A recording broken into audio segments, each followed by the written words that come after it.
A conferência de hoje intitula-se O Homem por Trás da Máscara, porque queremos descobrir quem é o homem por trás das cenas, que vai desempenhar um papel principal nos eventos antes da volta de Cristo.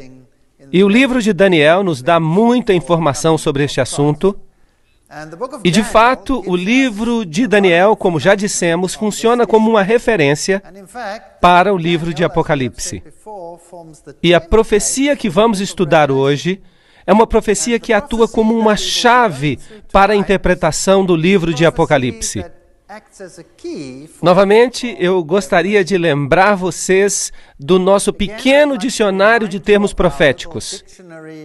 Roupas brancas são justiça, som de trombetas é um símbolo de guerra, também de juízo, prostituição significa idolatria, ser infiel a Deus, água ou oceano equivale a nações, Apocalipse 17:5. A mulher, vocês vão se lembrar, é a igreja. Sião é o povo de Deus. E hoje vamos falar sobre chifres e reis e reinos. E vamos ver por nós mesmos essas definições. E também, é claro, a rocha, que é Jesus. Há muitos textos que indicam isso. Portanto, vejamos esta visão de Daniel. É uma das visões mais espetaculares da Bíblia. Ela é realmente espantosa.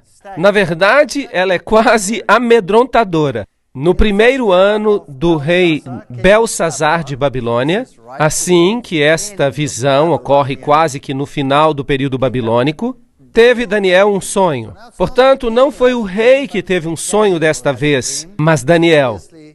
E, obviamente, ele vai nos dar mais detalhes do que o rei em sua visão prévia, a qual foi como que um ABC da profecia.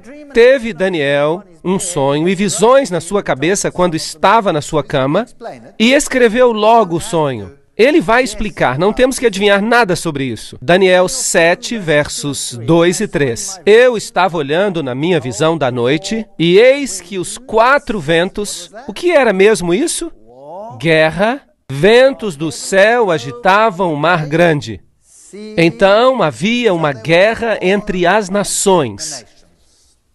E 4 animais grandes, ou seja, reinos, diferentes uns dos outros, subiram do mar.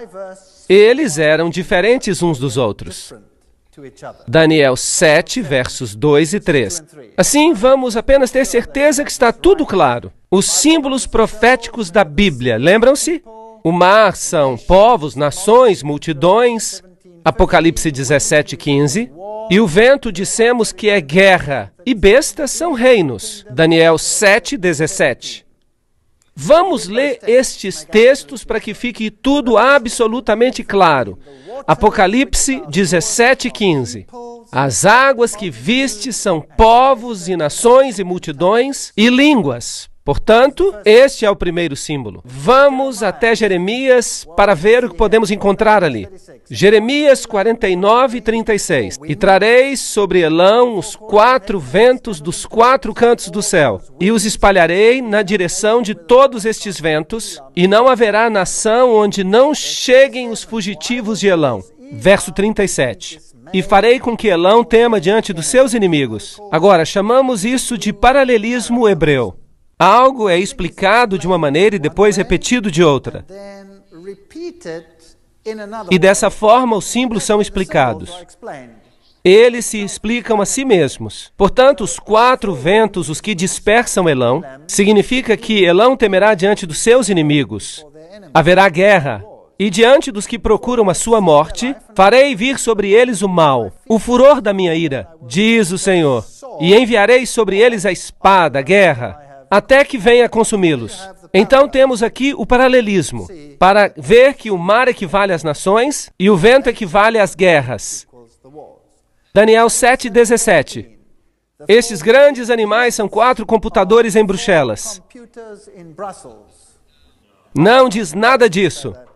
Diz, estes grandes animais são 4 reis que se levantarão da terra. Portanto, 4 reinos que virão e são descritos como animais. ou bestas. 17:23. O quarto animal será o quarto reino na terra. Portanto, esta é a definição bíblica. Não podemos interpretar estes símbolos de nenhuma outra maneira a não ser como a Bíblia diz. Assim, os quatro animais são quatro reinos que se levantarão da terra. E agora podemos olhar para os reinos e descobrir para onde ir. O primeiro era como leão, mas tinha asas de águia. Enquanto eu olhava, foram-lhe arrancadas as asas, e foi levantado da terra, e foi posto em pé como homem, e foi-lhe dado um coração de homem. Daniel 7, verso 4. Agora, o primeiro reino que nós tínhamos em Daniel capítulo 2, a cabeça de ouro, Daniel a identificou como sendo Babilônia. A primeira besta que nós vemos aqui é o leão com asas de águia, que a propósito era o símbolo, um dos símbolos de Babilônia. E o que é fascinante aqui é que fizeram com que este animal ficasse em pé como um homem, e um coração de homem lhe foi dado. Este é um reino que exalta o lado humano acima de Deus. Esta é a apostasia máxima contra Deus, colocando o homem no lugar onde Deus deveria estar. E veremos, à medida que continuamos nesta série, que os eventos do fim também culminam com este mesmo assunto. O homem sendo colocado no lugar onde o divino deveria estar. Portanto, Bab-El, como eu já lhes disse, Babel, Bab é portal e El é Deus, portal de Deus, um outro caminho para Deus. Um outro caminho, outro além do caminho que foi prescrito e encontramos na Bíblia. Assim, aqui está este poder que se levantará e representa a Babilônia, em paralelo com a cabeça de ouro, 605 a 539 a.C. Vamos dar uma vista de olhos em relação ao simbolismo. Jeremias 4, verso 7. Já um leão subiu da sua ramada, e um destruidor dos gentios. Ele já partiu e saiu do teu lugar para fazer da tua terra uma desolação. O profeta está falando de Jerusalém, Israel, a fim de que as tuas cidades sejam destruídas e ninguém habite nelas. Este leão a que se refere ao reino de Nabucodonosor, Babilônia, que estava por vir, e Jeremias aplica o símbolo do leão à Babilônia. Portanto, o primeiro reino é Babilônia. Aqui está um símbolo que era usado em Babilônia. Você pode ver que o leão com asas de águia é parte desse simbolismo. Aqui está outro relevo. E aí, de novo, se pode ver o leão com asas de águia, símbolos de Babilônia. Assim que a arqueologia confirma que este era o símbolo que era usado, assim não precisamos nem adivinhar o que está acontecendo. A Bíblia nos dá um bom começo. Daniel capítulo 2 começou com Babilônia, e Daniel capítulo 7 começa com Babilônia. E eis aqui o segundo animal. Substitua isso por outra palavra, reino, semelhante a um urso que se levantou de um lado,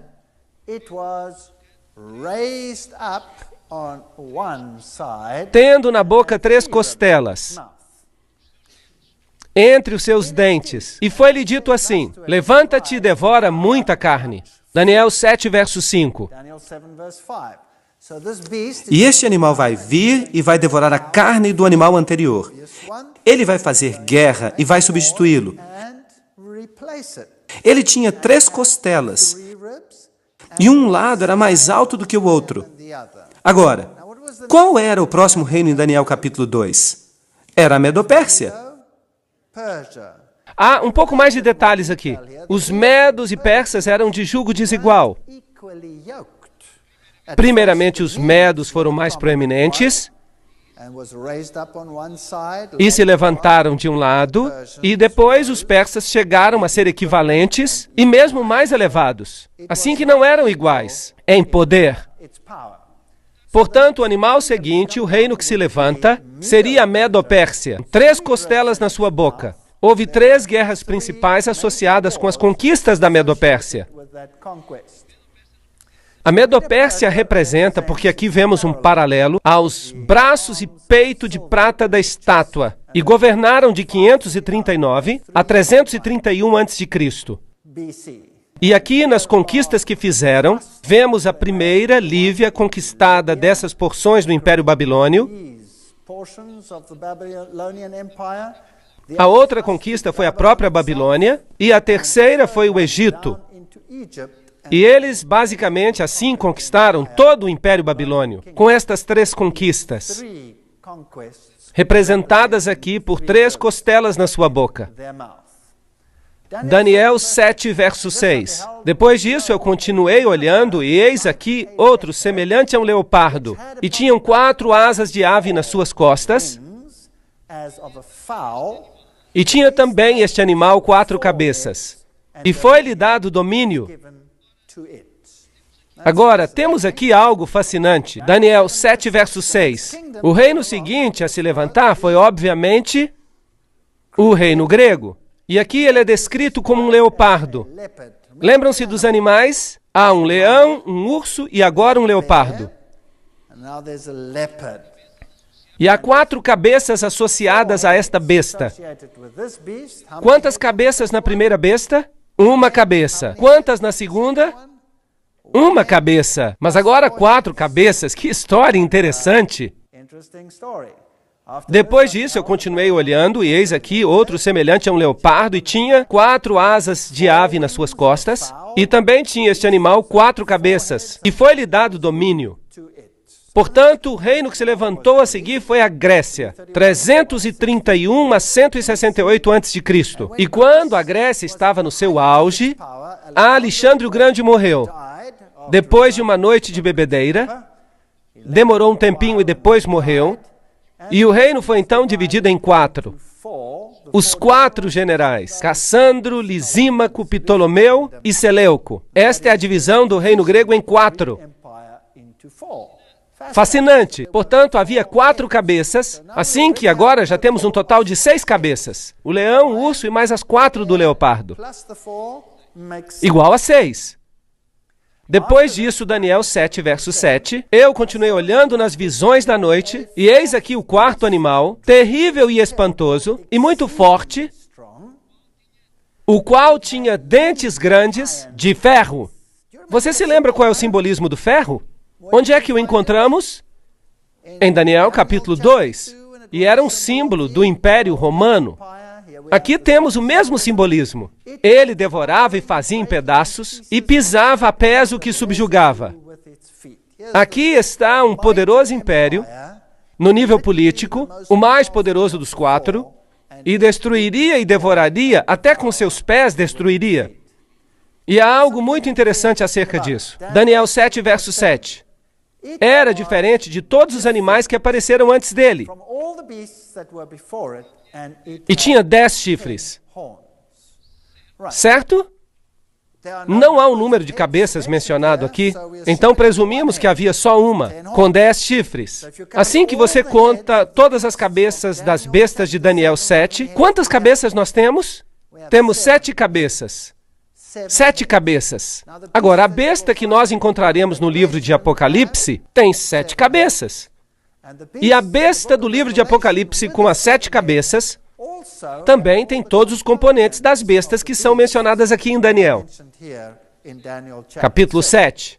Portanto, precisamos saber que cada uma dessas cabeças e quais eram as filosofias associadas com esse período de tempo.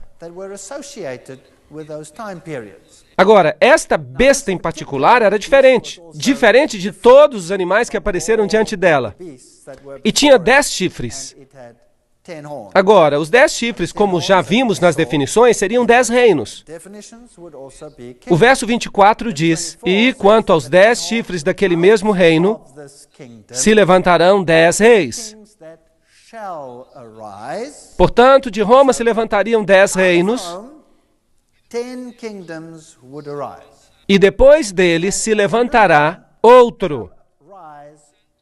Portanto, depois que os 10 tenham se levantado, depois de Roma ter sido dividida em 10, um outro se levantaria, o qual será diferente dos primeiros e abaterá 3 reis. Bem, isso é fascinante. Portanto, o quarto animal se divide em 10, mas ainda é basicamente o mesmo animal.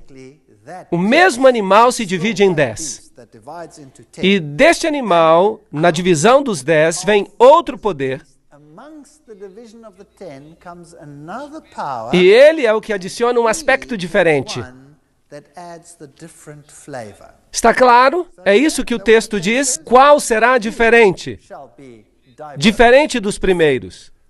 Portanto, Roma será diferente dos outros por causa daquela besta. E ele governará por quanto tempo?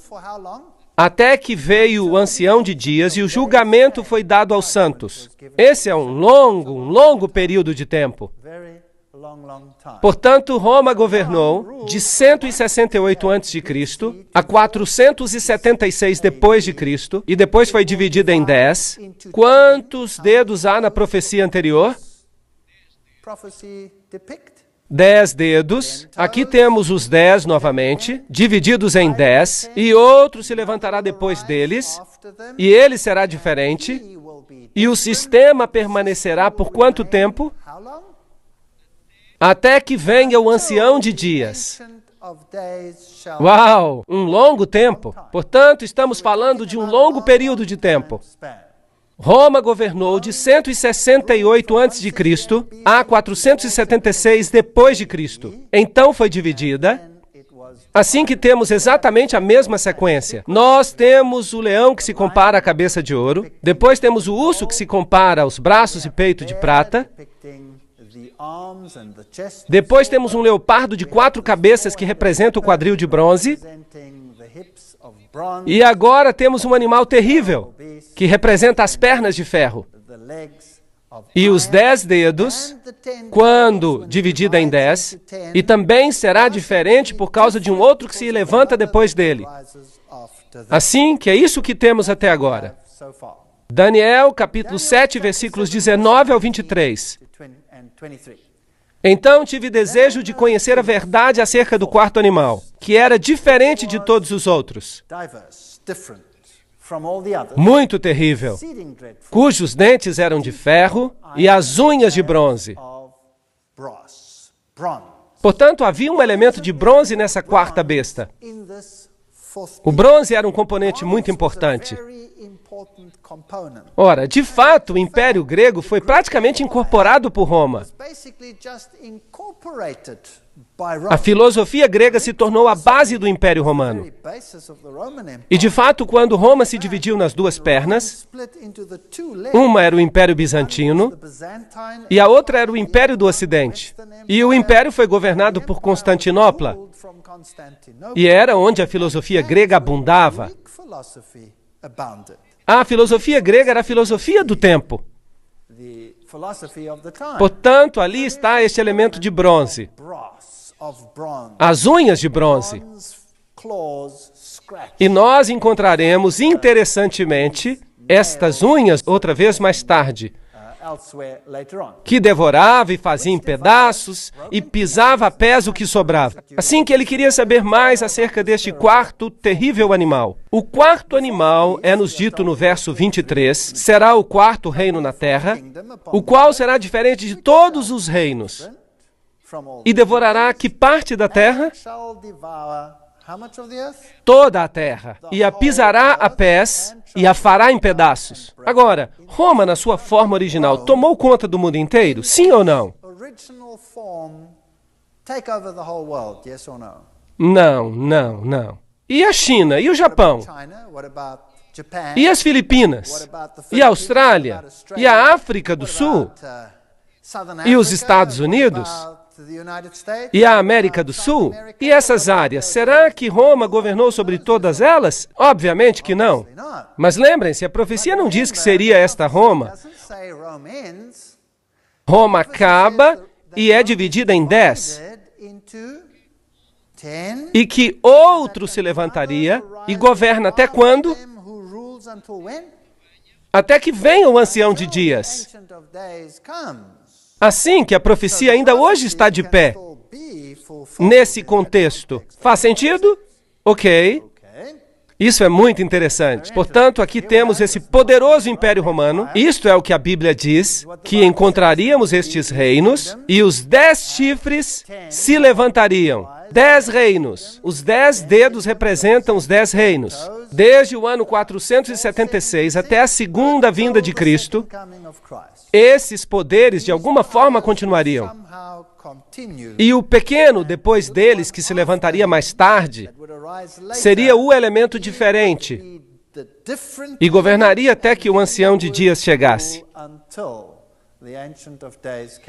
Daniel 2, verso 44, lembrem-se, está falando acerca dos 10 dedos, que são equivalentes aos 10 chifres, e diz, mas nos dias desses reis, o Deus do céu levantará um reino, que não será jamais destruído, e esse reino não passará. Há outro povo, e esmiuçará e consumirá todos esses reinos, mas ele mesmo subsistirá para sempre. Assim que temos um paralelo perfeito entre Daniel capítulo 2 e o capítulo 7. Agora, Daniel estava se perguntando acerca disso.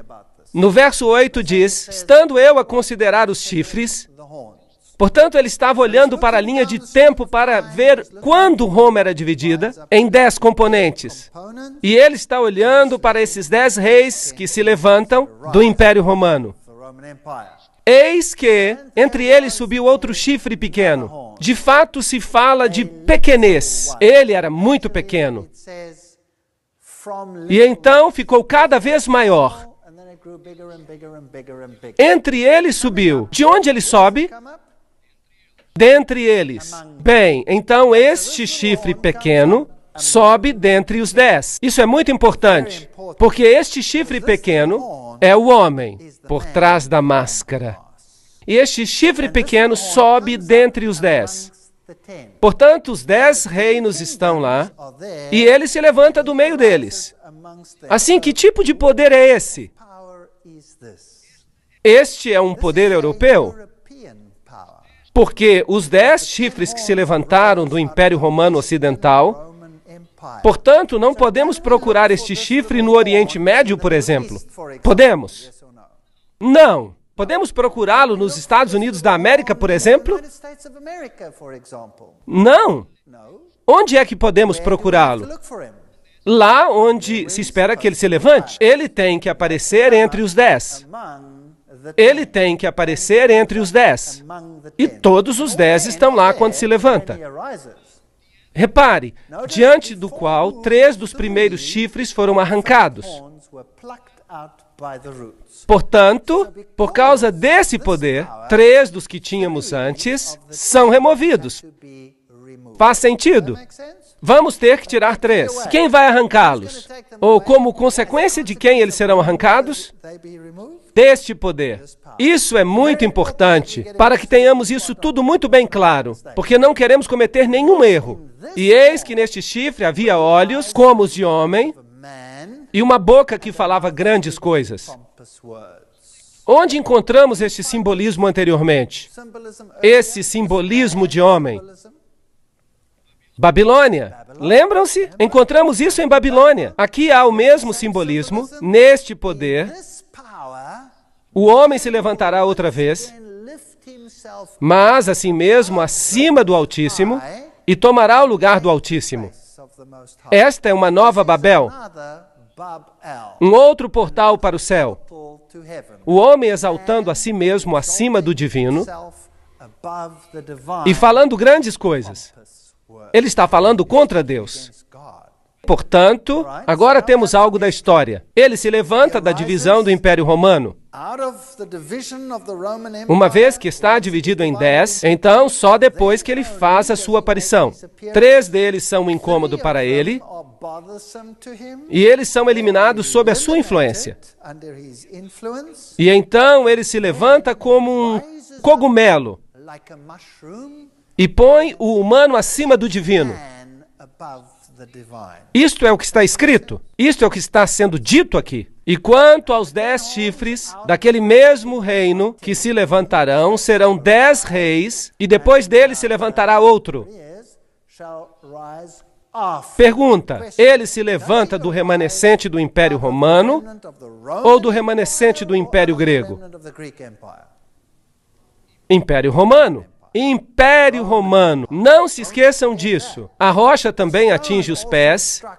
Ela atinge os pés de que império? Do grego ou do romano? Do Império Romano? Portanto, se você já sabe disso, será capaz de resolver metade dos problemas das falsas profecias que há ao redor do mundo, que dizem que o anticristo se levantará, ou melhor, que se levantou no passado, no tempo da Grécia. Não, não, não, não. A Bíblia não diz isso. A Bíblia diz que ele se levanta quando? Uma vez que Roma seja dividida nos seus componentes. Isto é o que a Bíblia diz. E governa até que venha o ancião de dias. Ele já está aqui agora? Bem, deveria estar. Claro, ele já deve estar por aqui.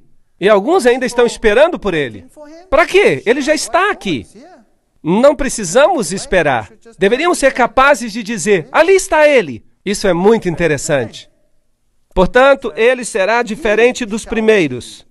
Portanto, o aspecto é diferente na quarta besta, que é feito por quem? Por ele mesmo. E por que é diferente? Ele é o responsável por serem removidos 3 reinos inteiros. Bem, vocês se lembram dos reinos, os anglo-saxões, os francos, os alemanos, os lombardos, os ostrogodos, os érulos, os burgúndios, os visigodos, os suevos e os vândalos. Havia 10 deles.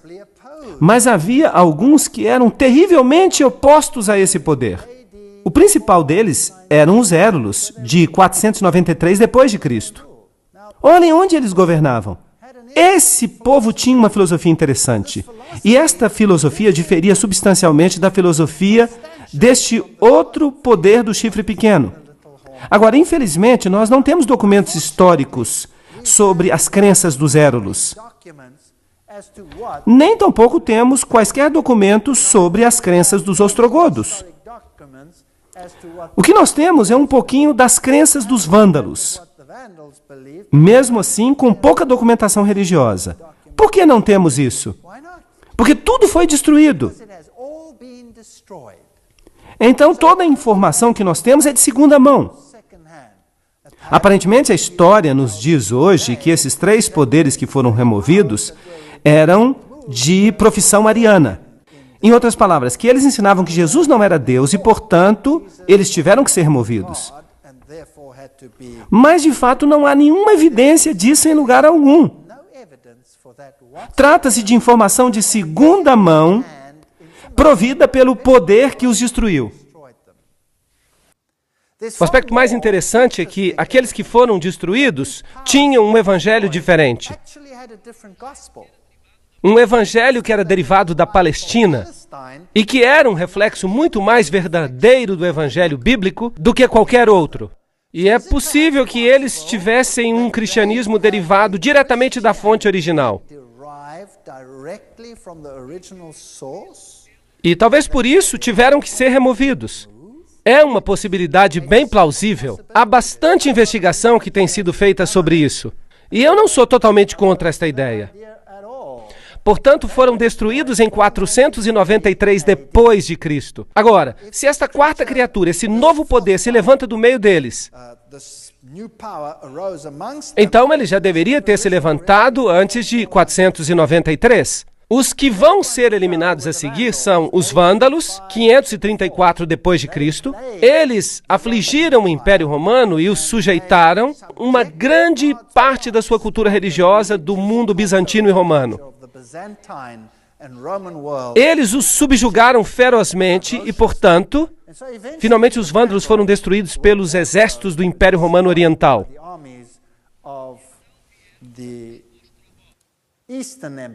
E então vieram os ostrogodos. Eles foram os últimos. Os ostrogodos governaram até 538 depois de Cristo. E eles ocuparam primeiramente esta área, e mais tarde ocuparam e conquistaram toda a capital do Império Romano Antigo e áreas circunvizinhas. E os ostrogodos também tinham um evangelho derivado da antiga Palestina. Portanto, eles tiveram que ser removidos. Eles eram tolerantes às outras religiões, mas eles eram um espinho na carne do poder do chifre pequeno. E finalmente eles foram destruídos com a ajuda, dentre outros, dos francos, por aqui mais ou menos, que fizeram uma aliança com os reis de Constantinopla, com os Césares. E, portanto, em 538 d.C., a oposição ao chifre pequeno desapareceu. E ele cresceu como um cogumelo. Portanto, os alemanos, os remanescentes dos 10, eles são os alemães hoje, os burgúndios, os suíços, os francos, os franceses, os lombardos, os italianos, os saxões, os ingleses, os suevos, os portugueses, os visigodos, os espanhóis, e os érulos, os vândalos e os ostrogodos foram eliminados. De fato, estes não foram os únicos contra os quais se fez guerra. Não. Os visigodos, por exemplo, sendo provavelmente muito relacionados aos ostrogodos, tinham sentimentos semelhantes. E houve muitas guerras combatidas e muita subjugação por aqui, antes que estes também se alinhassem com o pensamento do poder do chifre pequeno. Os maiores aliados do poder do chifre pequeno foram os francos, que são hoje os franceses. E os primeiros a adotar essa roupagem, um dos primeiros foi Clovis, e Clovis entrou para a história, mais do que qualquer outro, como o homem que ajudou o poder do chifre pequeno a chegar à sua realização. Daniel 7, verso 9. Eu continuei olhando até que foram postos uns tronos, e um ancião de dia se assentou, e a sua veste era branca como a neve, e o cabelo da sua cabeça como a pura lã. E o seu trono era de chamas de fogo, e as suas rodas de fogo ardente. Portanto, Daniel está observando os eventos aqui na Terra, em que tudo parece girar em torno do poder deste chifre pequeno, e ele vê a cena de um grande julgamento que acontece no céu. O verso 10 diz: assentou-se o juiz e se abriram os livros. Portanto, aqui havia uma cena de julgamento. E eu estava olhando nas minhas visões da noite, e eis que vinha nas nuvens do céu um como filho do homem. Este é um acrônimo para anjo.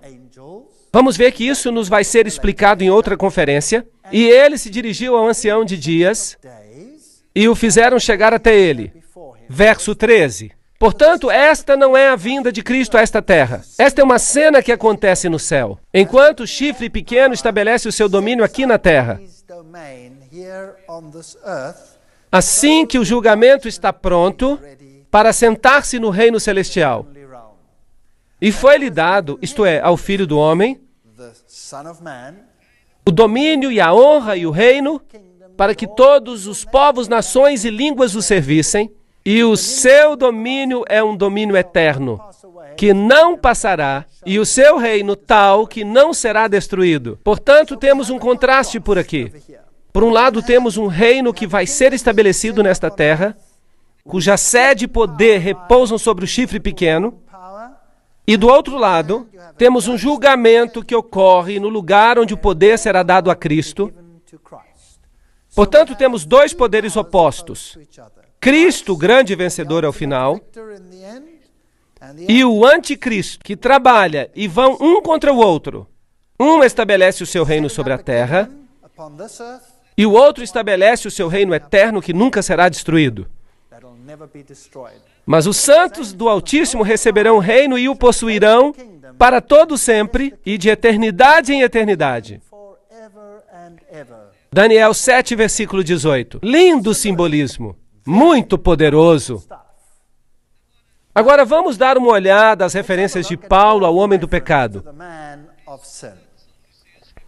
Em 2 Tessalonicenses, capítulo 2, versículos 1 a 10, Paulo descreve esse poder do anticristo que se levantará. Ora, irmão, rogando pela vinda do nosso Senhor Jesus Cristo e pela nossa reunião com Ele, que não vos movais facilmente do vosso entendimento, nem vos perturbeis por espírito, nem por palavra, nem por epístola, como se este dia de Cristo já estivesse perto. Percebem que alguns, mesmo nos dias de Paulo, ensinavam que o dia do Senhor estava perto. E alguns estavam pregando que Cristo já estava reinando. E Paulo diz, não, não, não, não. Há algumas coisas que têm que acontecer primeiro. Portanto, o dia de Cristo não chegar ainda. Ninguém de maneira alguma vos engane, porque não será assim a vinda do Filho do Homem, sem que antes venha a apostasia. Portanto, primeiro, então, a igreja entraria em apostasia e se manifeste o homem do pecado, o filho da perdição. Apenas 2 homens na Bíblia são chamados de filho da perdição. Apenas 2. Um é o homem do pecado e o outro foi Judas. Agora, como traiu Judas a Jesus? Com um beijo. Veja, Judas pretendia passar-se por um deles. E depois traiu a Jesus. O outro, você acha que é possível que ele se faça passar por discípulo, mas depois traia a Jesus com um beijo? Acha que isso seria possível, só que numa escala maior? Então, que ninguém vos engane de maneira alguma, porque não será assim antes que venha a apostasia. A apostasia na igreja, e se manifeste o homem do pecado, filho da perdição, o qual se opõe e se levanta contra tudo que se chama Deus, ou se adora, de sorte que se assentará como Deus no templo de Deus, querendo parecer Deus, com Deus. Portanto, aqui está uma autoridade presunçosa que assume o poder. De fato, este poder dirá, eu sou um outro Deus nesta terra. E a salvação é através de mim. Mas este poder será um poder sutil que trabalha tal como Judas trabalhou.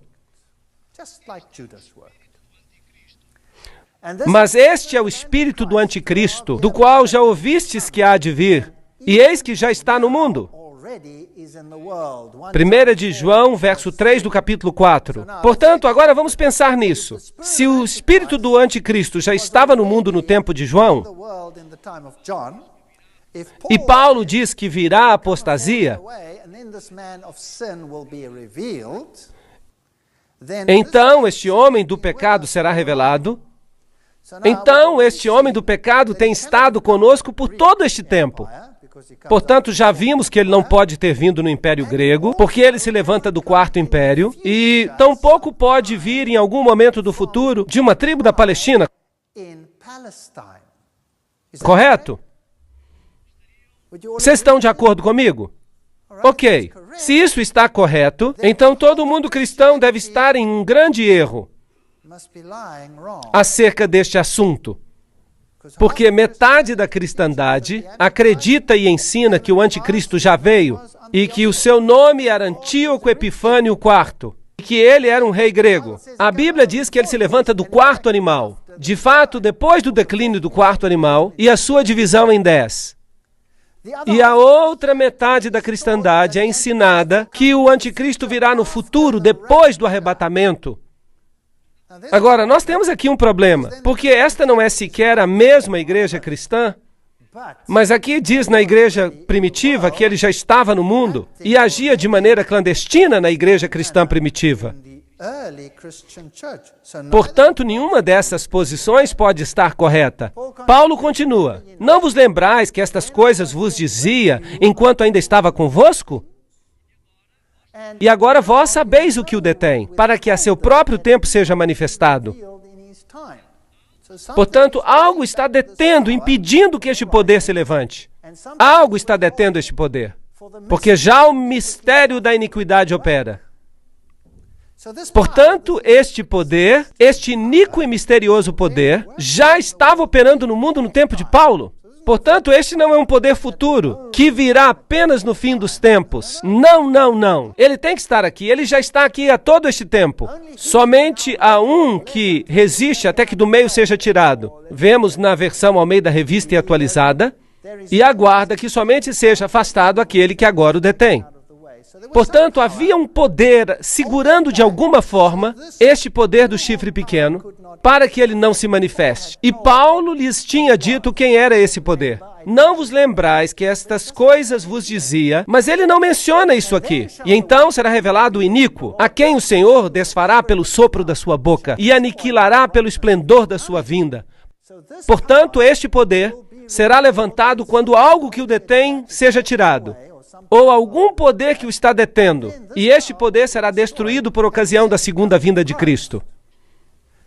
A esse cuja vinda é segundo a eficácia de Satanás, com todo o poder e sinais e prodígios e mentiras, esta é uma história interessante, com todo o engano da injustiça para aqueles que perecem, porque não receberam o amor da verdade para se salvarem. Ou será possível que este poder engane a todo mundo quando eles aceitam um evangelho que é baseado em valores humanos e não em valores divinos? Em critérios humanos e não em critérios divinos? Será que isso é possível? Aqui nós temos um ponto em que Paulo, estamos lendo Romanismo e Reforma de Gratian. Paulo afirma a existência de conhecimento na igreja primitiva. A igreja primitiva sabia, diz ele, qual era o obstáculo. A igreja primitiva nos diz o que ela sabia sobre isso. E ninguém pode se colocar hoje numa posição de contradizer esse testemunho, que Paulo tinha pela palavra da boca somente, dito aos Tessalonicenses. Isto é um ponto em que só a tradição antiga pode ter autoridade. A especulação moderna não tem qualquer relevância nesse assunto. Hoje as pessoas estão dizendo, bem, o que poderia tê-lo detido? Talvez fosse o Espírito Santo. Por que haveria de ser o Espírito Santo? Havia um poder a detê-lo. E quando este poder é removido, o anticristo se levanta e permanecerá até que o Senhor venha. Então, o que os pais da igreja sabiam e que Paulo lhes disse verbalmente? Ele lhes disse, mas não escreveu. Bem, vamos ver o que dizem os pais da igreja primitiva. Tertuliano, apologista cristão de 200 depois de Cristo, em A Ressurreição, diz: ele que resiste deve resistir até que do meio seja tirado. Que obstáculo está lá senão o Estado romano? A queda do qual, dividido em 10 reinos, deve então introduzir o anticristo.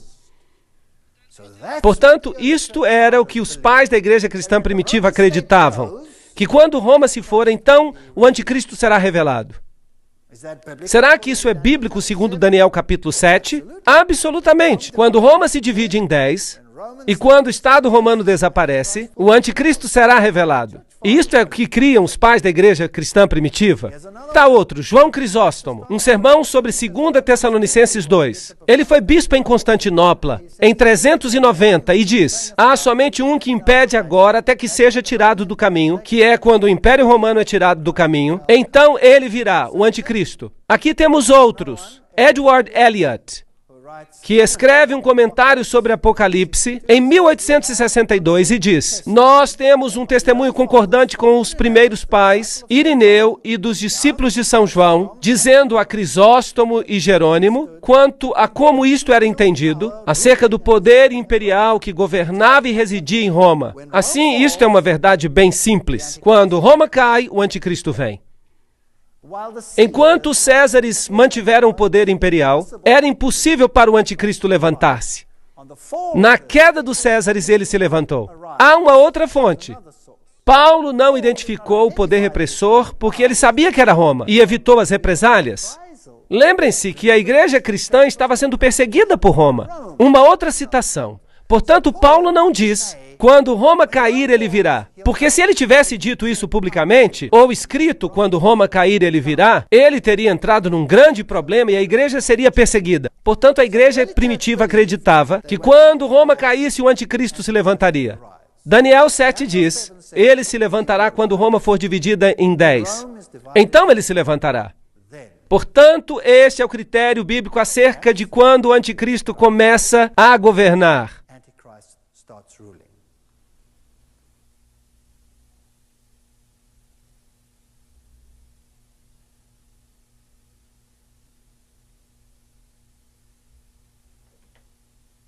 Vamos falar agora acerca do poder deste chifre pequeno. Aprendemos até agora que ele se levanta quando? Quando Roma é dividida. Aprendemos que ele vem dessa divisão e que se levanta dentre os 10 chifres. E aprendemos que será diferente dos primeiros. Daniel 7:24. E que este poder estará conosco até que Jesus venha. Isto significa que ele já se levantou e está entre nós hoje. Vamos dar uma olhada nos atributos que Daniel diz que o chifre pequeno terá. Primeiro, ele se levanta da quarta besta. Daniel 7, 7 e 8. Estão todos de acordo com isto? Ele se levanta de Roma. E é de lá que se levanta. Ele é um poder romano. Número 2. Ele se levanta do meio dos 10 chifres. Estando eu a considerar os 10 chifres, eis que do meio deles surgiu um chifre pequeno. Portanto, ele tem que surgir do Império Romano Ocidental. Ele é um poder europeu. Não é nenhum outro poder desta terra. Ele se levanta depois dos 10 chifres. Assim que ele assume a sua posição de poder, em algum momento depois de 476. Depois de Cristo. E depois deles se levantará outro. É o que diz o verso 24. Ele é diferente dos outros, o qual será diferente dos primeiros. Verso 24. Este é o quarto critério. Aqui está um outro critério. Ele se torna mais robusto do que os outros, mais robusto do que os seus companheiros. Verso 20. Aqui está um poder que se torna mais grandioso do que qualquer outro reino. E sabem de uma coisa? Não é difícil ver o que a Bíblia está dizendo. Incômodo, talvez, mas não é difícil. Ele arranca 3 reinos, diante dos quais caíram 3. Verso 20. Ele tem olhos como de homens e fala grandes coisas contra o Altíssimo. Verso 25. Portanto, ele se exalta a uma posição onde Deus deveria estar. Primeiro, ele substituiu os preceitos divinos por preceitos humanos. Então, traça um caminho para o céu através do qual, pelo poder do homem, e não pelo poder de Deus, se atinge. Este é um assunto muito, muito sério. E ele fala grandes coisas contra o Altíssimo. Vamos ter que dar uma olhada nisto também. E depois ele fará guerra contra os santos. Destruirá os santos. Verso 25. Portanto, este poder deve ter sido um poder perseguidor, que lutavam contra aqueles que diziam que a salvação é através do poder de Deus, unicamente.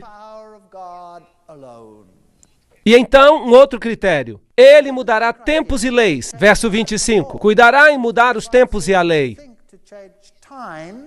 Isto é fascinante. Agora, que tempos e leis você acha que Deus estaria preocupado em ver mudados? Deus estaria preocupado com as pequenas e tolas leis humanas? Não.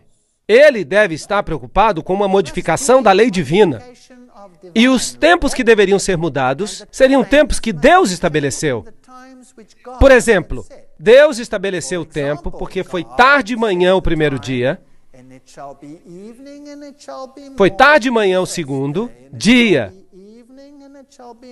De uma tarde a outra, eram medidos os dias anteriormente. Então havia festas e festivais e tempos que foram estabelecidos. Será que esse poder mudou tudo isto? Fascinante. Este é o 9º critério dado no livro de Daniel. Daniel é muito preciso. E ele governará e serão entregues em suas mãos por um tempo, tempos e metade de um tempo. Tempo, tempos e metade de um tempo. 3 anos e meio profético. Vamos falar sobre isso. Fascinante. O verso 25. E devorará toda a terra. O quarto animal, o qual será diferente, devorará toda a terra. A sua característica diferente, devorará toda a terra. E a pisará a pés e a fará em pedaços. Será que isso inclui os Estados Unidos? Aham. Que neste momento possa haver alguém controlando os Estados Unidos? Os poderosos Estados Unidos? Que dizer da poderosa Rússia? Ou de qualquer outra nação poderosa? Talvez a China? Vocês acham que podem estar sendo controlados por mais alguém neste momento? E isso vai existir até o fim, até que venha o ancião de dias, no verso 22. Agora, eu não estou inventando essas coisas, isso está no livro de Daniel. Vocês podem pegar o livro de Daniel e lerem vocês mesmos. Agora, o critério final. O seu reino será tirado no fim dos tempos. E o juízo será estabelecido e eles tirarão o seu domínio para o destruir e para o desfazer até o fim. A Bíblia diz que ele será destruído pelo esplendor da vinda do Filho do Senhor. Portanto, nenhum poder terrestre tirará o seu poder. O próprio Deus vai intervir. 13 critérios. Há apenas um poder no mundo inteiro que historicamente e de qualquer outra forma se possa qualificar. É uma situação bem lamentável. Agora, eu não quero entristecer ou enfurecer a ninguém aqui, e eu não quero ferir os sentimentos de ninguém. Mas o fato é que este poder é tão claramente identificado que até eu mesmo, que fazia parte desse poder, tive que renunciar a ele e deixá-lo. Eu também fui afetado. Eu fiquei muito chocado e estive, de fato, até fisicamente doente quando eu descobri isto. Portanto, quem é ele? Ele se levanta do quarto animal, ele se levanta entre os 10 chifres, depois dos 10 chifres, e é diferente dos outros. Quando a última onda das invasões bárbaras havia perdido as suas forças, a face da Europa tinha sido transformada, reinos germânicos e independentes tinham sido estabelecidos das ruínas do Império Romano. História da Igreja, página 175. Sobre as antigas ruínas do Império Romano se levantou uma nova ordem de Estado, cujo ponto central era a sede papal. Por isso, inevitavelmente resultou numa posição não somente nova, como também muito diferente da anterior. A Igreja e as Igrejas, páginas 42 e 43. Esta é uma fonte católica romana, dizendo que aqui estavam numa situação diferente da anterior. Há duas teorias sobre o anticristo no mundo hoje, que são ensinadas por todas as igrejas do mundo.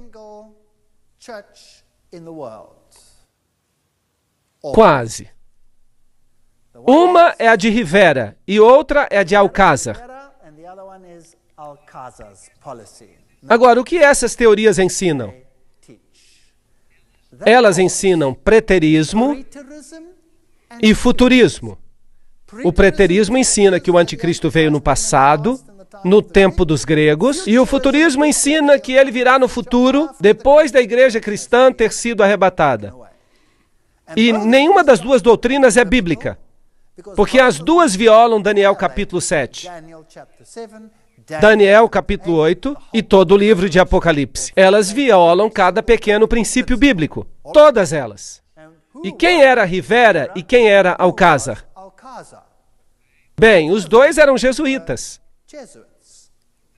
Portanto, essas são doutrinas estabelecidas no mundo, depois da Reforma, pela própria Igreja Romana, para tirar a ênfase do papado e pôr em duas direções diferentes.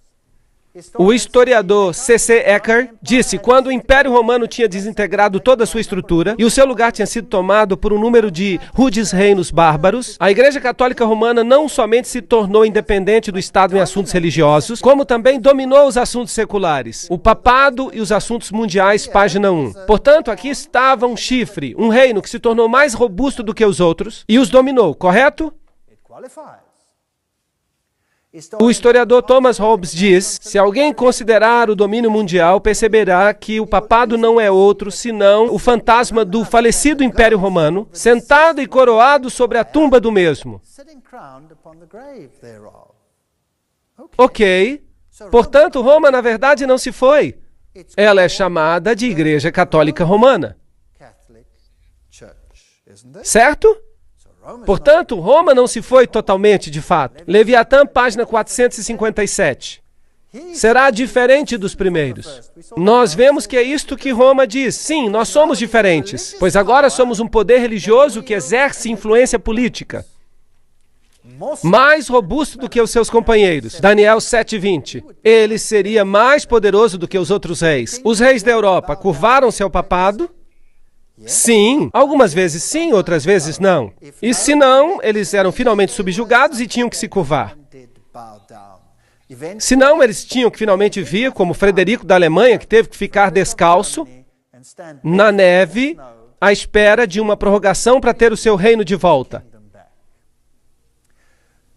Nos Concílios Sacrossantos, volume 13, Roma diz: nós definimos que a Santa Sé Católica e o Pontífice Romano têm a primazia sobre que parte do mundo? Todo o mundo. Interessante. O vigário do encarnado Filho de Deus, sumo sacerdote ungido e supremo governador temporal, o Papa, sentou-se no seu tribunal para julgar imparcialmente nação e nação, povo e príncipe, soberanos e súditos. Cardeal Henry Manning, em O Poder Temporal do Vigário de Cristo. Portanto, será que eles afirmam que estão controlando todos os outros reinos? Sim ou não? Sim. Eles mesmos alegam isto. As chaves deste sangue, João Paulo II versus Rússia e o Ocidente, para controlar a nova ordem mundial. Mahaki Mortimer é professor pontífice na Universidade Gregoriana, em Roma, e ele está dizendo isso, não eu.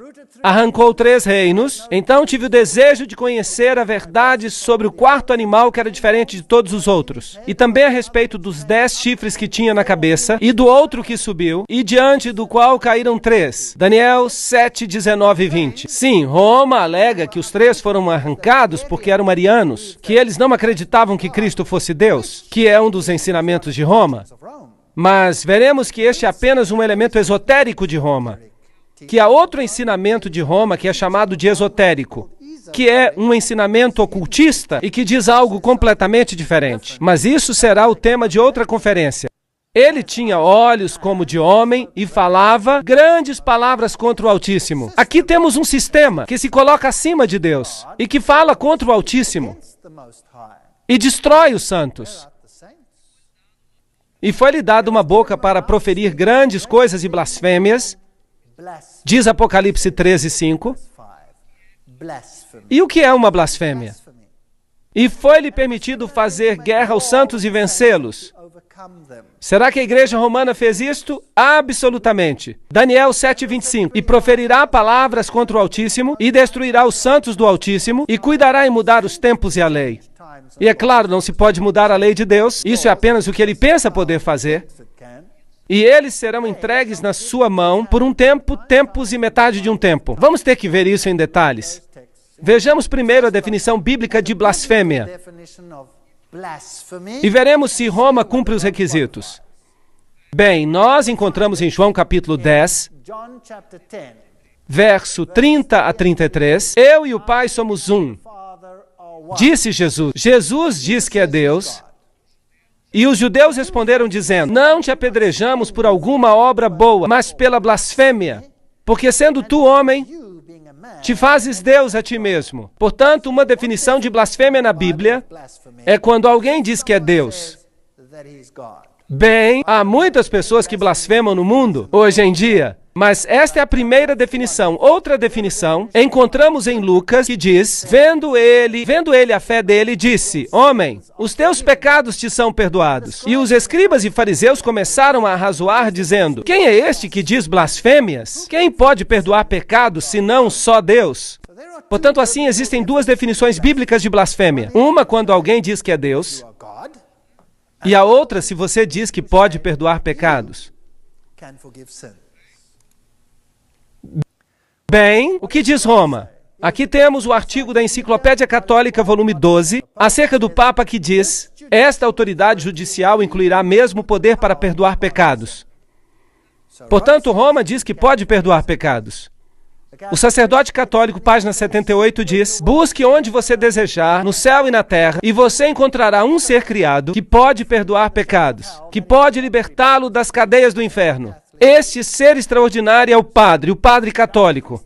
Interessante. Tu és um sacerdote para sempre, diz o bispo ordenado. Ele já não é um homem pecaminoso, filho de Adão, mas um alter Christus. Um outro Cristo, no lugar de Cristo. No lugar de, em grego, é anticristos. Anticristo. No lugar de Cristo. Para sempre um sacerdote do Santíssimo, com poder acima do poder do Todo-Poderoso. Agora, isto é pesado. Dizer que você tem mais poder do que Deus. O Papa não é somente o representante de Jesus Cristo, mas ele é o próprio Jesus Cristo, ocultado sob o véu da carne. O Nacional Católico, julho de 1985. Portanto, Roma sempre alegou estar na posição de Deus. Então, o próprio Deus tem que se sujeitar ao julgamento dos padres católicos, tendo que absolver ou condenar, segundo os padres católicos perdoam ou não. A sentença do sacerdote precede e Deus endossa. Dignidade e Dever dos Padres, volume 12, página 297. Portanto, a Igreja Católica diz que quem está salvo e quem está perdido é definido por eles e Deus não tem escolha. E se eles dizem que não, Deus não pode dizer que sim. Portanto, quem é mais poderoso? Eles são. Será que isso é blasfêmia? Sim ou não? Isto é uma blasfêmia da mais alta ordem. O cardeal Bellarmino diz que todos os nomes que são aplicados a Cristo, pela virtude do qual se diz que ele está estabelecido acima da Igreja, todos esses mesmos nomes são aplicados ao Papa. Isto significa que ele assume o lugar de Deus. Portanto, ele cumpre este requisito. Dado em Roma, de nosso palácio, 10 de fevereiro de 1817, a 14ª jurisdição do Santíssimo Pontífice, Pai em Cristo e nosso Senhor Deus, Papa Leão XII. Portanto, o Papa tem se coroado a si mesmo como Deus. Nós temos sobre esta terra lugar do Deus Todo-Poderoso. Grandes cartas e encíclicas do Papa Leão. Vocês sabiam que hoje, quando o Papa escreve uma encíclica, sempre assina. O Papa João Paulo II, por exemplo, fazia isso. Dado por nós, em letras maiúsculas, em nosso, letra maiúscula, pontificado. Interessante, porque Deus disse, façamos o homem à nossa imagem, em maiúscula.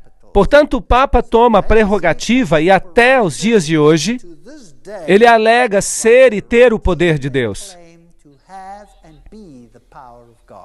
Assim que Roma cumpre este requisito. O Sacrosanto Concílio, nós decidimos que a Santa Sé Apostólica e Pontífice Romana detém a primazia sobre o mundo inteiro. Agora, esse poder tomaria finalmente o controle do mundo inteiro. Será que Roma controla mesmo o mundo inteiro? Você realmente acredita nisso? Você acha que isso é possível? Bem, vamos ter uma próxima conferência sobre as sociedades secretas. Eu não a perderia se fosse você. Tomás de Aquino escreveu O Poder Secular, que é um grande filósofo católico citado mais de uma vez por João Paulo II, mais do que qualquer outro filósofo da Igreja Católica. Ele escreve, o poder secular é sujeito ao poder espiritual, assim como o corpo é sujeito à alma, e, portanto, não é usurpação de autoridade que o prelado espiritual interfira em coisas materiais, concernente àquelas questões em que o poder secular está sujeito a ele. Portanto, todo mundo está sujeito a Roma. O Concílio de Trento declarou, todo o domínio temporal é dele. O domínio, a jurisdição e o governo da terra inteira, tudo isso é seu por direito divino. Todos os soberanos da terra são seus súditos e devem se submeter a ele. Isso foi o Concílio de Trento. Isso foi o que determinou o ataque da Reforma. Aqui temos uma senhorita que disse, Jesus disse, eu sou o bom pastor. E essa senhorita disse, é como estar com Deus. Quando viu João Paulo II, ela destruiria os santos. E lhe foi permitido fazer guerra aos santos e vencê-los. Bem, novamente Tomás de Aquino disse que hereges convictos deveriam ser condenados à morte, tão certamente quanto outros criminosos. A Igreja Católica, ela respeita a consciência e a liberdade, mas não obstante, quando confrontada pela heresia, ela tem que recorrer à força, à punição corporal, à tortura. Ela acendeu na Itália as piras funerárias da Inquisição. Um professor católico, Alfred Ballard, em A Igreja Católica, Renascença e Protestantismo. Sim, ela o admite. Aqui está, La Chiesa del Gesù, a sede dos jesuítas. Aqui está o juramento que é feito pelos jesuítas. Basicamente diz que se podem livrar de qualquer rei herege no mundo inteiro, de qualquer estado livre e soberano, ou governo que não queira se submeter ao papado. E qualquer pessoa que não se submeta à autoridade do pontífice romano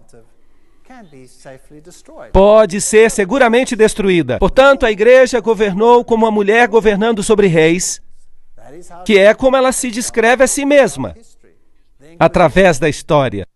A Inquisição, bem, a Inquisição nos diz que ela destruiu os santos. A Torre de Londres, a Haia e os Países Baixos. Qual é a definição de heresia?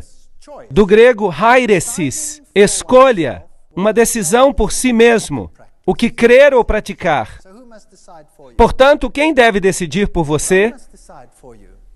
Roma deve decidir por você naquilo que você deve crer ou fazer. Bem, e se você não se alinha com isso, você deve ser eliminado, deve ser erradicado. Bem, estamos avançando para momentos espantosos no mundo em que vivemos hoje.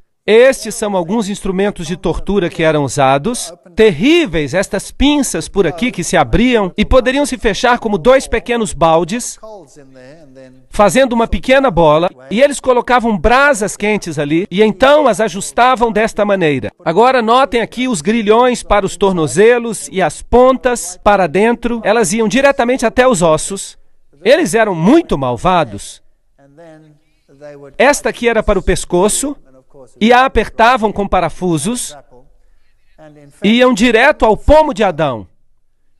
De fato, o general Franco, nos anos 70, na Espanha, ainda utilizava este instrumento de tortura. Dá para crer nisso? Quão primitivo o homem pode se tornar? E os cepos, e os parafusos de polegar, e esta coisa horrível por aqui, eles içavam a pessoa de cabeça para baixo, com as mãos atadas nas costas, e a levantavam desta maneira, até o alto, e a dependuravam no teto. E então amarravam esta bola a uma estante alta, esta pedra pesada, nos pés, e ela rolava para baixo e assim arrancavam os braços.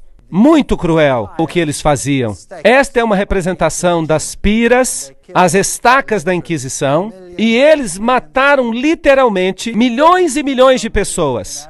Este é um famoso monumento na África, para onde os franceses huguenotes escaparam, depois do grande massacre em que os huguenotes foram massacrados. O massacre de São Bartolomeu. E eles se descreveram como uma mulher, uma igreja que escapava com a Bíblia em sua mão. E aqui as cadeias de Roma arrancadas. Bem, eu tenho algumas novidades para vocês. E cada outra mulher do planeta, falando de igrejas, está mais uma vez em cadeias. Muda os tempos e a lei. Cuidará em mudar os tempos e a lei. Daniel 7:25. Alega o Papa ter mudado a lei de Deus? Absolutamente. Decretal de translatio episcopi. O Papa tem poder para mudar tempos, para abolir as leis e prescindir de todas as coisas, até mesmo dos preceitos de Cristo. Será que isso é arrogância da mais alta ordem? Portanto, eles dizem que podem mudar essas coisas. Será que o Papa mudou os tempos? Certamente que o fez. Qual é o calendário que nós usamos no mundo hoje? Quem sabe? Utilizamos o calendário gregoriano. Quem foi Gregório? Foi um Papa. E foram os tempos mudados? Sim. Por autoridade de quem?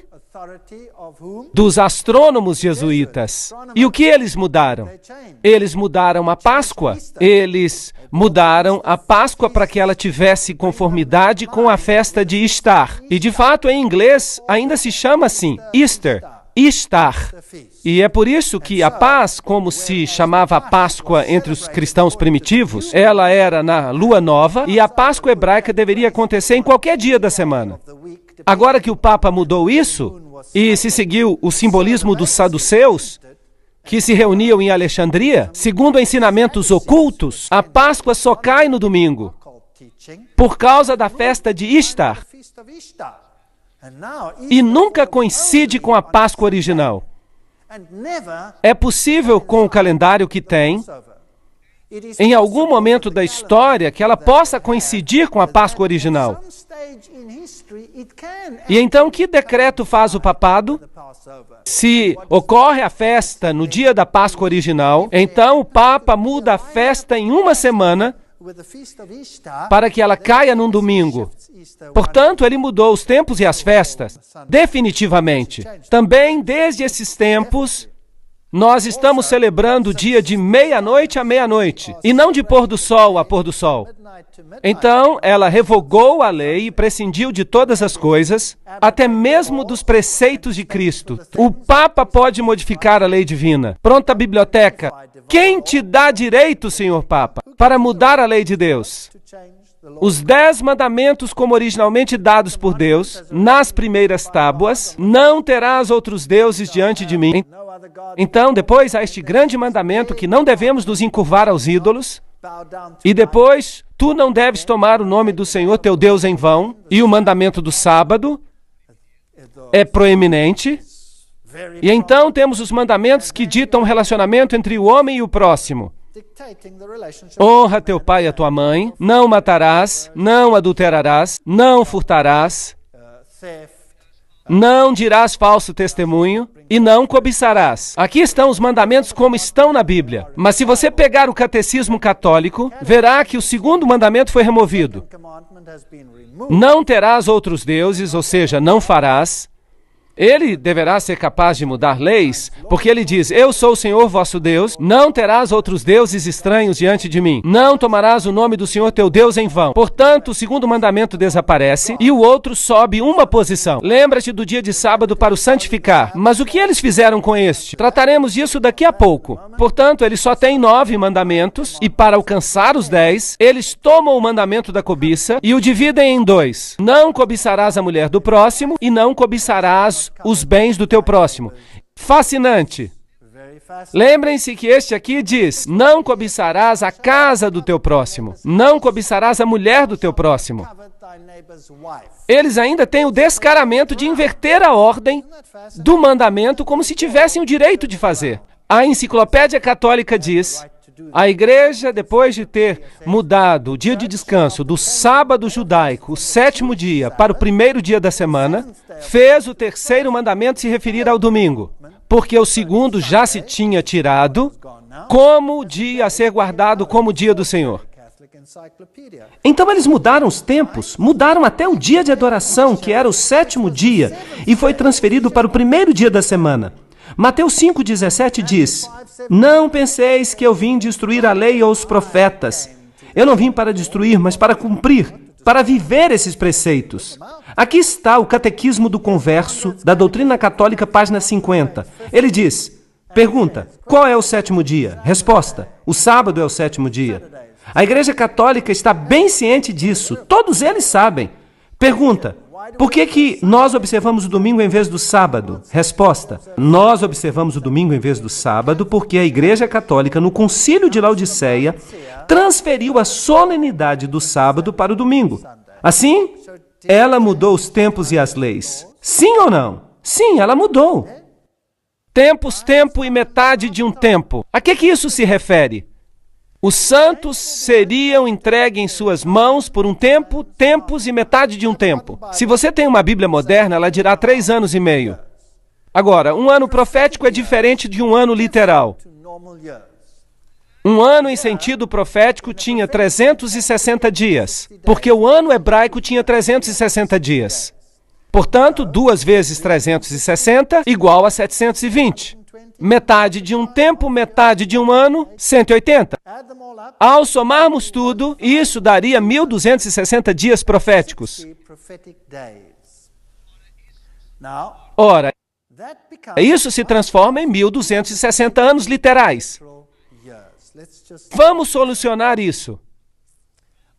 Com a conquista de Roma por Belisário, começa a história da Idade Média.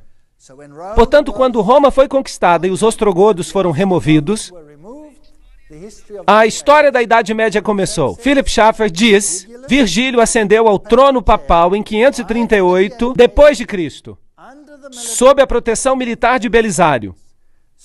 Portanto, do poder do chifre pequeno assumiu a sua autoridade em 538 depois de Cristo, porque o último dos chifres, ou dos reinados que impediam seu avanço, eles foram os ostrogodos. E eles foram removidos em 538 depois de Cristo. E Virgílio sobe ao assento papal. Assim, o domínio de Roma começa. E depois dele se levantará outro. Os 10 reinos estabelecidos em 476 depois de Cristo.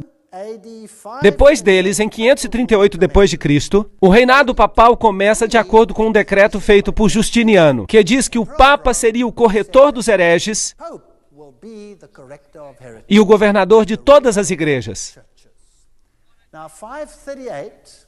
Ora, em 538, se você adicionar a este número 1260, chega-se a 1798. E o que aconteceu em 1798?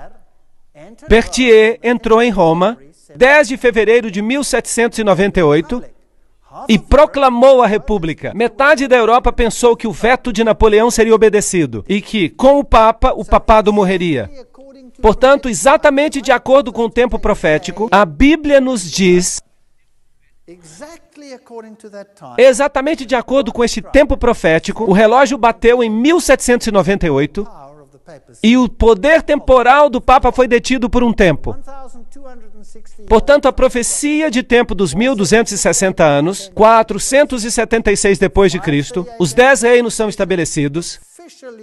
E em 538 depois de Cristo, o bispo é oficialmente reconhecido como governador de todas as igrejas. E a profecia de 1260 anos nos leva a 1798 e se cumpre. O seu domínio chega ao fim. 1260 anos estavam baseados em 1260 dias, que é o mesmo que dizer 3 anos e meio proféticos, é o mesmo que 42 meses. 42 vezes 30, esse era o mês bíblico. 42 vezes 30 também são 1260. Agora, em Apocalipse 12, nós lemos 1260 dias. Estes são 1260 dias. Em Apocalipse 12, 14, um tempo e tempos e metade de um tempo. Vejam como Apocalipse toma este tema deste poder e o traz ao coração do livro. Aqui estão todos eles.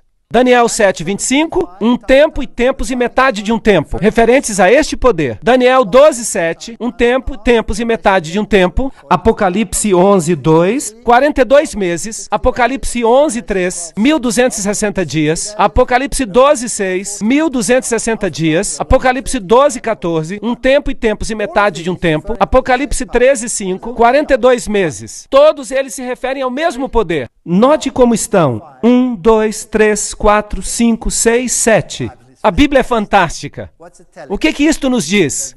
Que este poder se estabeleceria como um outro Deus, porque 7 é o número da divindade. E ele assumiria todas estas características. E vi uma de suas cabeças como ferida de morte. E a sua chaga mortal foi curada. Roma recebe uma ferida e na forma do poder do chifre pequeno, mas ela será curada. E toda a terra se maravilhou após a besta. Apocalipse 13:3. Portanto, este mesmo poder que governou sobre os santos por 1260 dias, recebe uma ferida mortal em 1798 e se levanta novamente, e o mundo inteiro vai ser sujeito a ele. Isso é o que a Bíblia diz. E deu-se-lhe poder sobre toda tribo, língua e nação. Isso inclui os Estados Unidos? Sim. Isto inclui o meu país também. Ronald Reagan e o papado fizeram uma santa aliança. É uma história fascinante. Temos que nos aprofundar nisso, com mais detalhes. Portanto, até os poderosos Estados Unidos se sujeitaram a este poder. Aqui temos uma foto simbólica, Gorbachev e o Papa. Esta é a poderosa União Soviética, saudando e reconhecendo este poder. É uma grande ideia, uma nova ordem mundial, em que as diversas nações estejam unidas em uma causa comum. Somente os Estados Unidos têm a força moral e os meios para realizá-la. No Concílio Vaticano II, que ocorreu em 1962, diz: é o nosso dever pôr em ação cada músculo para conseguir o tempo em que todas as guerras sejam completamente proibidas. Consentimento internacional. Isto é o que diz o Concílio Vaticano II. Esse objetivo, sem dúvida, requer o estabelecimento de uma autoridade pública universal, reconhecida como tal por todos e dotada de poder para salvaguardar, por parte de todos, a segurança e o respeito pela justiça e o respeito pelos direitos. O Papa Paulo VI escreveu, em uma sessão intitulada Para a Efetiva Autoridade Mundial, esta colaboração internacional em uma escala mundial requer instituições que prepararão e corrigirão e até finalmente estabelecerão uma ordem de justiça que seja universalmente reconhecida. Quem não vê a necessidade de estabelecer progressivamente uma autoridade mundial capaz de agir efetivamente em setores judiciais e políticos? Fascinante. E quem foi coroado governador de todo o mundo? Esse mesmo homem. Fascinante. João Paulo Superestrela. Maastricht. A Europa unida. O que o mundo tem a dizer acerca disso? Por que o Parlamento Europeu tem esta construção? Uma construção muito interessante. Nós vamos ter uma conferência acerca desta situação da Europa e o que significa. E o que diz George W. Bush acerca deste poder? Em 25 de março ele disse: a melhor forma de honrar o Papa João Paulo II, verdadeiramente um dos grandes homens, é levar os seus ensinamentos a sério, é ouvir as suas palavras e colocar os seus ensinamentos em prática aqui na América. Este é um desafio que todos devemos aceitar. Portanto, quem está sujeito a quem aqui? Quem está sujeito a quem? Em 1991, o Papa fez um chamado para a nova ordem mundial. E foi sobre o que o seu discurso de Ano Novo? Ele teve apenas uma mensagem. Ele disse: é tempo de estabelecer uma autoridade mundial. Agora mesmo. Esse foi o seu pedido. Ele visitou as Nações Unidas e falou em nome de todas as religiões do mundo.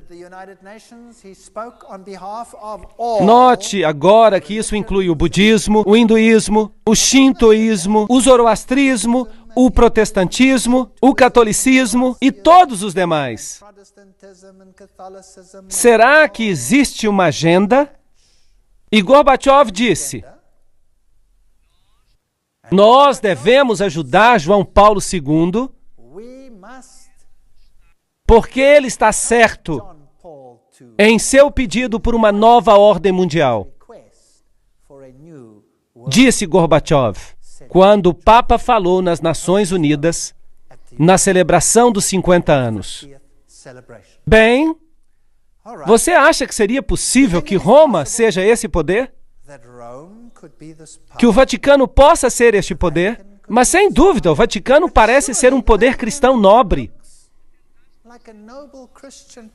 tentando estabelecer valores corretos no mundo. Não parece isso? Lembram-se que a Bíblia diz acerca do homem do pecado? Judas parecia ser um dos discípulos, mas ele traiu a Jesus com um beijo. Aqui está um poder que parece ser um discípulo, mas que também poderá trair com um beijo. Nós teremos que entrar nos segredos das sociedades secretas para descobrir de que se trata. E o que ensinam os reformadores acerca deste poder? Muitos dos grandes cristãos do tempo da Reforma partilhavam essa visão da verdade profética e classificaram o anticristo como o papado romano. Dentre estes encontramos os valdenses, os hussitas, Wycliffe, Lutero, Calvino, Zwinglio, Melanchthon, os teólogos batistas John Gill, os mártires, Tyndale, Latimer. Todos eles disseram que Roma era o anticristo. Vamos ver o que disse Lutero. Eu sei que o Papa é o anticristo e o seu assento é o do próprio Satanás. O papado forma uma perseguição geral sob o poder do pontífice romano, com o propósito de fazer cair e destruir as almas. Esta é uma declaração bem direta. O que disse Calvino, João Calvino? Nós chamamos o pontífice romano de anticristo. Interessante. O que disse John Wesley? Ele é o significado da expressão o homem do pecado, que aumenta toda maneira de pecado acima de qualquer medida. É isso que disseram os reformadores. E João Knox disse que o Papa deve ser reconhecido como o verdadeiro anticristo. Bem, os reformadores não querem que ninguém se esqueça. Portanto, em Nuremberg, a sede do protestantismo,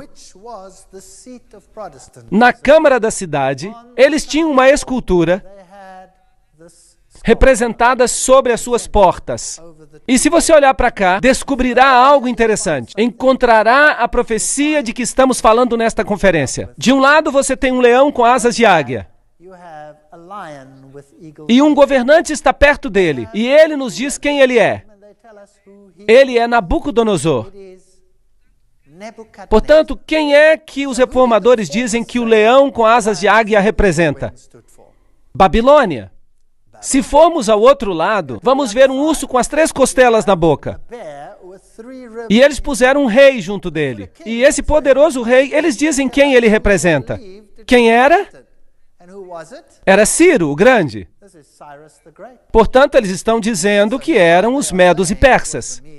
Os reformadores não tinham rodeios de palavras. Eles disseram tudo e colocaram em pedra. Se você for ao outro lado, verá a outra porta e é assim que ela nos aparece. Vamos ver um pouco mais de perto. Há uma besta, um leopardo com 4 cabeças. E quem é que eles colocaram ao lado? Alexandre o Grande. Portanto, eles a identificaram com a Grécia. E do outro lado está uma besta terrível com 10 chifres. E eles têm um poderoso imperador ali, que é Júlio César. Então, quem é que eles disseram que era? Eles disseram que era Roma. Então, por aqui, eles têm esta pequena estrutura estranha, que surge entre eles, e ela tem a face de um homem, e tem uma pequena coroa. E não deixaram mistério sobre a identidade desta besta. Disseram que era Roma. Quem é que ainda ensina isto hoje? Ninguém. Ninguém ensina isto mais. Será que as igrejas cristãs ensinam isto? Não. De fato, elas todas se uniram no movimento ecumênico que diz: vamos aceitar Roma como nosso líder espiritual. Todas as denominações cristãs fazem parte do movimento ecumênico. E todas elas estão dizendo: vamos receber de volta as correntes. Isso é muito triste. Não deixem que ninguém os engane, de modo algum. Antes daquele dia virá apostasia, e então será revelado o homem do pecado, o filho da perdição. Este se opõe e se exalta acima de tudo que se chama Deus ou é objeto de adoração, chegando até a sentar-se no santuário de Deus, proclamando que ele mesmo é Deus. Isso está fazendo sentido agora? Certamente que sim. Se fosse possível, eles enganariam os próprios eleitos. A fantasia de cristianismo é tão perfeita que nós não percebemos o âmago do ocultismo por trás dela. Quem está de fato em controle aqui? Quem está por trás do que está acontecendo? Que poder é exercitado em Roma? Quem é o Papa Negro? Quem é Peter Hans Kulvenbach no momento? Quem é ele? Qual é o seu papel no mundo? Você gostaria de saber? Então vejamos. Ele devorará a terra inteira. Isso significa que a rede de intrigas deve se espalhar por todo o mundo e ele continuará até o fim. Ele já está aqui agora, mas o seu domínio será tirado no tempo do fim. Agora, eu não estou dizendo que qualquer pessoa da Igreja Católica que não está ciente de tudo isso que está na Bíblia é o anticristo. Eu estou falando de um sistema aqui. Há um sistema. Há muitos bons católicos na Igreja de Roma que adoram a Deus de acordo com o melhor do seu conhecimento e de acordo com a consciência que têm. E Deus, então, considera o conhecimento que eles têm e os julga de acordo com o conhecimento que têm. Eu estou falando de um sistema que enganou mesmo seus próprios membros e que se coloca agora acima de Deus. A Bíblia diz, mas o tribunal o julgará e o seu poder lhe será tirado e totalmente destruído para sempre. Então a soberania, o poder e a grandeza dos reinos que há debaixo do céu serão entregues nas mãos dos santos, pois o Filho do Homem vai vir na glória do seu Pai com os seus anjos, e ele então recompensará a cada um de acordo com o que tiver feito. A majestade dos reinos debaixo do céu será dada ao povo dos santos do Altíssimo. O seu reino será um reino eterno, e todos os domínios o servirão e lhe obedecerão. Deus trará um fim a todas as coisas muito em breve. E para descobrir a intriga que está por detrás das intrigas, eu os convido a assistir às próximas conferências. Mesmo que você tenha ficado triste com esta conferência, é muito importante que assista às próximas conferências, porque todo este plano será revelado. À medida que avancemos no livro de Apocalipse, que o Senhor seja com você e te ajude e te guie.